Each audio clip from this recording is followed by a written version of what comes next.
बच्चों, तो today's class we are going to start chapter 6 combustion and flame in science. तो बच्चों, आज वाली क्लास में हम चैप्टर 6 करेंगे कंबशन एंड फ्लेम। कल हमने मैथ्स का चैप्टर कंप्लीट कर लिया था ना, तो आज हमारी साइंस की टर्न है, तो आज हम साइंस करेंगे। तो बच्चों, कंबशन क्या होता है? कंबशन और फ्लेम। कंबशन को हम बोल सकते हैं दहन।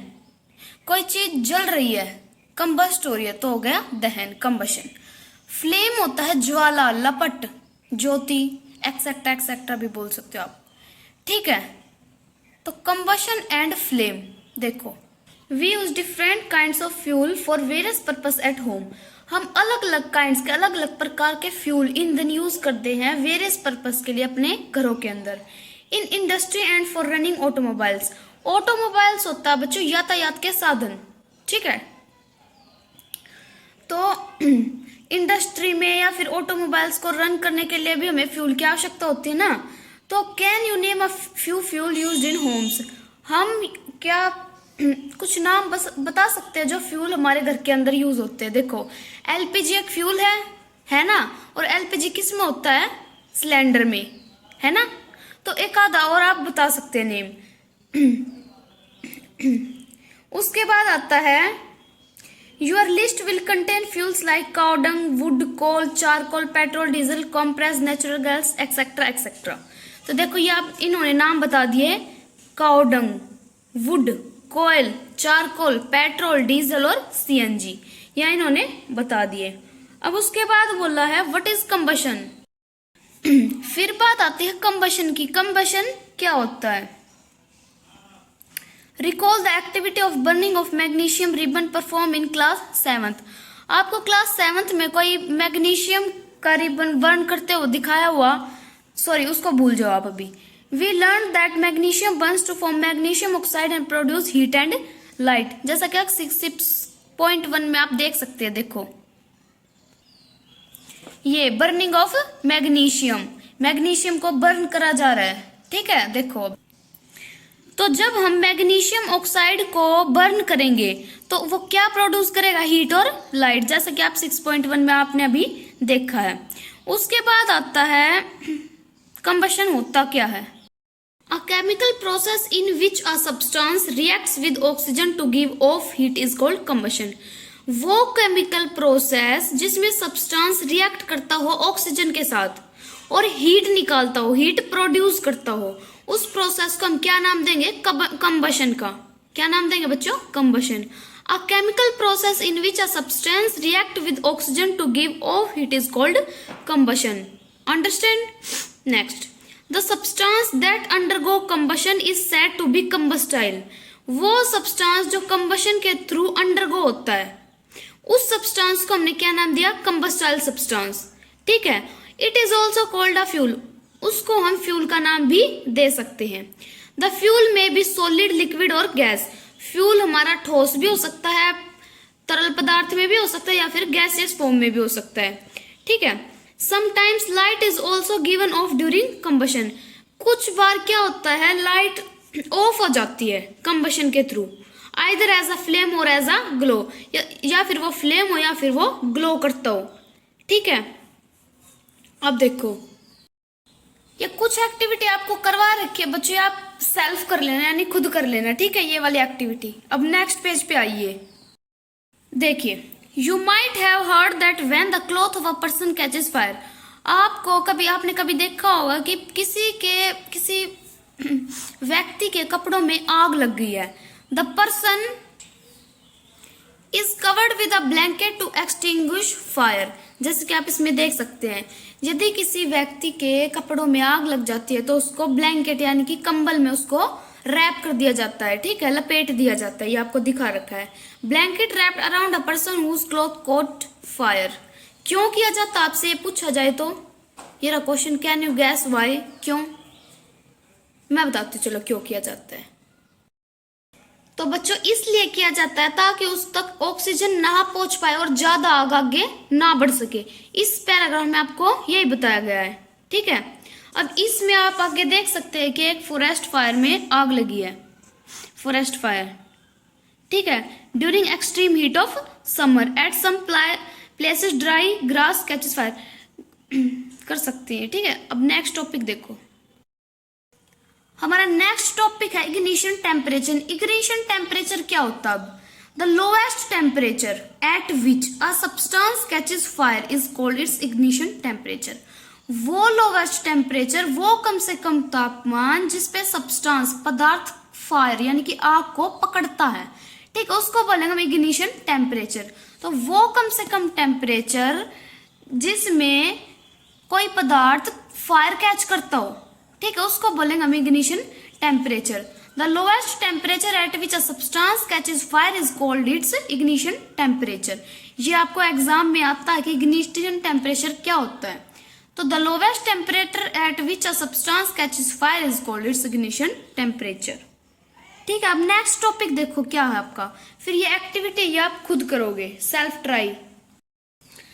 नेक्स्ट है the substance which have very low ignition temperature. वो सब्सटेंस, वो पदार्थ जिसका लो इग्निशन टेम्परेचर हो and can easily catch fire, और आसानी से वो फायर को कैच कर ले विद अ फ्लेम और कॉल्ड इनफ्लेमेबल सब्सटेंस। समझ में आया? वो पदार्थ जिसका सबसे कम, बहुत कम लो इग्निशन टेम्परेचर हो और वो आराम से कैच कर ले फायर को फ्लेम के साथ, उसको बोलेंगे inflammable substance. The substances which have very low ignition temperature and can easily catch fire with a flame are called inflammable substances। Example दे रखे आपको, जैसे petrol, alcohol, liquefied petroleum gas यानी कि एलपीजी एक्सेट्रा एक्सेट्रा। ठीक है, अब देखो नेक्स्ट टॉपिक है how do we can control fire. हम फायर को कैसे कंट्रोल कर सकते हैं, अपने काबू में फायर को कैसे ला सकते हैं हम। देखो, you must have seen or heard of fire breaking out in house. हमें सुना भी होगा, हमने देखा भी होगा कि हमारे घरों में आग लग जाती है, शॉप्स एंड फैक्ट्रीज, शॉप्स और फैक्ट्रीज के अंदर भी। If you have seen such an accident right a short. ये तो छोटो कुछ नहीं है, अब आगे देखो। देखो ये आप यहाँ पे देख सकते हैं, फायरमैन इस किसी घर में या फिर किसी भी फैक्ट्री में आग लगी है, ये इसको बुझा रहा है ना। देखो, fireman extinguish the fire bye throwing water under pressure. देखो तो एक किस क्या होता है इसमें, इस वाटर में जो ऐसे ये इसको बर्न आगे बर्न नहीं होने देता। तो देखो पढ़ेंगे हम अब आगे। It pores water on the fire, ये फायर के ऊपर पानी छिड़क देता है, जैसे कि आपने 6.6 में देखा है। Water cools the combustible material so that it's ignition temperature is brought below it's ignition temperature. This prevents the fire from spreading, ये प्रिवेंट करता है यानी बचाता है फायर, आग को स्प्रेड होने से, फैलने से। Water vapours also surrounded the combustible material helping in cutting off the supply of air so the fire is extinguish. वो फायर फिर एक्सटिंग्विश हो जाती है। ठीक है, फिर बात आती है टाइप्स ऑफ कंबशन। कंबशन कितने टाइप का होता है? देखो, the gas burns rapidly and produce heat and light. वो गैस जो बर्न रैपिडली, अचानक से बर्न हो जाए और प्रोड्यूस करे हीट और light, such combustion is known as rapid combustion. इसको क्या बोलेंगे हम? Rapid combustion. एग्जाम्पल में ले लो phosphorus. There are substances like phosphorus which burn in air at room temperature. Phosphor एक ऐसा सब्सटेंस है जिसको हम रूम टेम्परेचर के अंदर बर्न कर सकते हैं। ठीक है, देन सेकेंड टाइप है the type of combustion in which a material suddenly burst into flame. अब देखो, वो तो था रैपिड कंबशन, यानी कि एकदम से रैपिड उसमें बर्न हो जाए वो और प्रोड्यूस करे हीट और लाइट को। इसमें बोला ये इस तरह का कंबशन होता है, मटेरियल सडनली बर्स्ट, सडनली यानी कि अचानक से बर्स्ट हो जाता है फ्लेम के अंदर, without the application of any apparent cause, किसी भी अपेरेंट कोज के बगैर। इसको बोलेंगे स्पॉन्टेनियस कंबशन। ठीक है, इन दोनों में आपको डिफरेंस समझ में आया? अब देखो आगे, ये इसमें स्पॉन्टेनियस कंबशन के बारे में कुछ लाइनें दे रखी है, आप रीड कर लेना। ठीक है, अब आते हैं यहाँ पे, we generally have fireworks on festival days. हम जनरली फायर का काम करते हैं कुछ फेस्टिवल डेज के ऊपर। When a cracker is ignited, जब क्रैकर यानी कि पटाखों को इग्निटेड होता है, suddenly reaction take place with the evolution of heat, light and sound. वो सडनली हीट भी प्रोड्यूस करते हैं, लाइट भी और साउंड भी। A large amount of gas formed in the reaction is liberated. Such a reaction is called explosion. ये रहा, a large amount of gas, gas को लार्ज अमाउंट में फॉर्म होना, ठीक है, जहाँ रिएक्शन लिबर्ट होती हो, ऐसे रिएक्शन को हम एक्सप्लोजन बोलेंगे। क्या बोलेंगे? Explosion. Explosion can also take place if pressure is apply on the cracker. Explosion जब भी टेक प्लेस कर जाता है जब उसके ऊपर प्रेशर अप्लाई होता है, ठीक है। फिर बात आती है स्ट्रक्चर ऑफ अ फ्लेम। ये तो था फ्लेम। फ्लेम क्या होता है मैंने आपको चैप्टर के स्टार्टिंग में बताया था, फ्लेम क्या होता है। फिर बात आती है स्ट्रक्चर ऑफ फ्लेम। फ्लेम की स्ट्रक्चर, ये आपको एक्टिविटी गिवन है, ये आप घर पे ट्राई करके देख लेना थोड़े ध्यान से। देखो आप, the substance which vaporise during burning, वो सब्सटेंस जो बर्निंग के थ्रू वेपराइज हो जाए यानी भाप बन के उड़ जाए, गिव फ्लेम। ऐसे सब्सटेंस फ्लेम गिव करते हैं। एग्जाम्पल है kerosene oil, molten wax rise through the wick and are vaporise during burning and form flame, और वह फ्लेम बनाते हैं वेपराइज होके। Charcoal on the other hand does not vaporise and so does not produce a flame. Charcoal vaporise नहीं होता और flame भी produce नहीं करता, ठीक है। अब देखो ये आपको यहाँ पे शो कर रखा है, ठीक है। When the candle flame is steady, जब कैंडल और फ्लेम या स्टीडी हो, introduce a clean gas plate slide it. ये आपको कुछ नई एक्टिविटी शो कर रखी है। अब आगे देखो, ये डायग्राम आपका बहुत इंपॉर्टेंट डायग्राम है इस चैप्टर से, सबसे इंपॉर्टेंट टॉपिक है आपका different zone of candle flame. ये आगे आपका बुक एक्सरसाइज में क्वेश्चन भी है, तो इसको ध्यान से देखो। ये आपकी कैंडल होगी बच्चों, ये ऊपर वाला होगा outer zone of complete combustion यानी कि ब्लू लाइट। फिर ये हॉटेस्ट पार्ट हो गया, ये मॉडरेट हॉट हो गया, ये लीस्ट हॉट हो गया। ये आपकी वैक्स कैंडल होगी और middle zone of partial combustion यहाँ पे येलो, और ये innermost zone of unburnt wax vapours black, ठीक है। ये आप कर लेना। फिर ये है, आप देखो व्हाट इज फ्यूल। फ्यूल होता क्या है? The source of heat energy for domestic and industrial purpose are mainly wood, charcoal, petrol, kerosene etcetera. वो सोर्स जिनके थ्रू हम एनर्जी मतलब यानी कि एनर्जी निकलती हो, हीट प्रोड्यूस होती हो, ठीक है, वही हमारे फ्यूल हो जाएंगे। These substances are called fuel. इन्हीं सब्सटेंसेज को हम फ्यूल बोलेंगे। A good fuel is one which is readily available. Good fuel वो होता है वो जो रेडली अवेलेबल हो, चीप हो और बर्न्स हो इजिली एयर के अंदर, ठीक है। Produce a large amount of heat, heat को लार्ज अमाउंट में वो प्रोड्यूस करे। It does not leave behind any undesirable substance, और कोई भी अनडिजायरेबल सब्सटेंस वो लीव ना करे, छोड़े ना। फिर आता है there is probably no fuel that could be considered as the ideal fuel. जहां पे कोई फ्यूल नहीं बचता, ठीक है, उसको कंसिडर किया गया है आइडियल फ्यूल के नाम से, ठीक है। अब देखो फ्यूल एफिशिएंसी। फ्यूल एफिशिएंसी क्या होता है? देखो the amount of heat energy produce, the amount of heat energy produce on complete combustion. कितनी हीट एनर्जी प्रोड्यूस हुई है, कितने अमाउंट में हीट एनर्जी प्रोड्यूस हुई है कंप्लीट कंबशन होने के बाद, of 1 kg of a fuel is called its calorific value, ठीक है। इसको हम क्या बोलेंगे बच्चों? Calorific value. The amount of heat energy produce on complete combustion of 1 kg of fuel is called a calorific value. The calorific value of a fuel is expressed in a unit called kilojoule per hour, sorry per kilogram. Kilo में के बड़ा, joule में जे बड़ा, पर kilogram, ठीक है। यहाँ पे आपको डिफरेंट फ्यूल की डिफरेंट कैलोरिफिक वैल्यू शो कर रखी है। काव डंग केक की 6000 से 8000 के बिटवीन होती है। देखो ये आप यहाँ देख सकते हैं, यहाँ पे रीड कर लेना, ठीक है। नेक्स्ट टॉपिक, ये कैलोरीफिक वैल्यू भी आपका आता है बच्चों पेपर में, इसको भी ध्यान से रीड कर लेना। फिर आता burning of fuel leads to harmful product. Fuel के बर्न होने से हार्मफुल प्रोडक्ट क्या रिलीज होते हैं वो पढ़ेंगे हम। देखो the increasing fuel consumption has harmful effect on the environment. अब हमारे एनवायरमेंट पे हार्मफुल इफेक्ट तो पड़ते ही ना, इनके जो हम बर्न करते हैं अलग अलग फ्यूल को, तो वो पढ़ने हमने। Carbon fuel like wood, carbon में फ्यूल जैसे वुड, कोयल, petroleum release unburned carbon particles. These fine particles are dangerous pollutant causing respiratory disease such as asthma.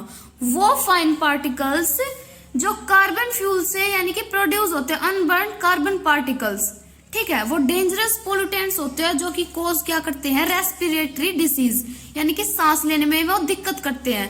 इन्होंने डिसीज का नाम बता दिया अस्थमा, ठीक है। सेकेंड पार्ट में बोला है incomplete combustion of these fuel give carbon monoxide gas.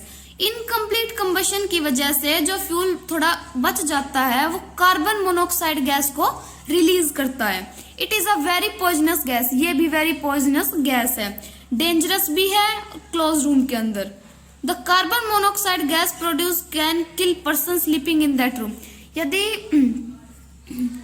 Carbon monoxide gas produce हो जाए किसी रूम के अंदर तो जो वो पर्सन वहां सो रहा है उसकी डेथ भी हो सकती है, यानी किल, वो मर सकता है, ठीक है। थर्ड पॉइंट में बोला combustion of most fuel release carbon dioxide in the environment. Combustion के थ्रू ज्यादातर फ्यूल रिलीज क्या करते हैं, कार्बन डाइऑक्साइड एनवायरमेंट के अंदर। Increase concentration of carbon dioxide in the air is believe to cause global warming. जिसके जो concentration increase होता है कार्बन डाइऑक्साइड के अंदर, एयर के अंदर, वो ग्लोबल वार्मिंग का कारण है, ठीक है। यहाँ पे ग्लोबल वार्मिंग के बारे में आप पढ़ लेना। फिर आता आपका last topic burning of coal and diesel release sulphur dioxide gas. Coal और डीजल के बर्न होने से सल्फर डाइऑक्साइड गैस रिलीज होती है। It is an extremely suffocating and corrosive gas. ये एक्सट्रीमली सफोकेटिंग होती है और कोरोसिव गैस होती है। Petrol engine give off gaseous oxide of nitrogen, oxide of sulphur and nitrogen dissolve in rare rain water and form acid. देखो oxide, यहां से आपका क्वेश्चन बनेगा कि एसिड रेन क्या होता है। तो oxide of sulphur and nitrogen dissolve in rain water and form acid, such rain is called acid rain. जब ऑक्साइड ऑफ सल्फर और नाइट्रोजन डिजोल्व होते हैं रेन वाटर के अंदर और वो क्या फॉर्म करते हैं, एसिड फॉर्म करते हैं, उस रेन को हम बोलेंगे बच्चों एसिड रेन, ठीक है। क्या बोलेंगे, एसिड रेन। ये आपका एग्जाम में क्वेश्चन जरूर आएगा। It is very harmful for crops, वो बहुत हार्मफुल होती है बच्चों क्रॉप्स के लिए, बिल्डिंग्स एंड सोइल, बिल्डिंग और मिट्टी के लिए भी। The use of diesel and petrol as fuel in automobiles in being replaced by CNG because CNG produce the harmful product in very small amount. CNG is a cleaner fuel. ये बताया इसने कि ज्यादातर हम डीजल और petrol use करते थे automobiles के अंदर, लेकिन आज के टाइम में हम सीएनजी यूज करते हैं, कॉम्प्रेस नेचुरल गैस। वो इन दोनों फ्यूल के कंपैरिजन में थोड़ा कम हार्मफुल है और वो थोड़ा कम धुआं यानी कि स्मोक कम रिलीज करते हैं, और सीएनजी एक क्लीनर फ्यूल भी है, ठीक है। यही था आपके चैप्टर में। ये चैप्टर आपका यहाँ ही खत्म होता है। कुछ टॉपिक रह गया हो तो आप खुद रीड कर लेना, ठीक है। कुछ नहीं है ऐसा इसमें। अब कल हम इसकी बुक एक्सरसाइज करेंगे अगली क्लास में। धन्यवाद बच्चों।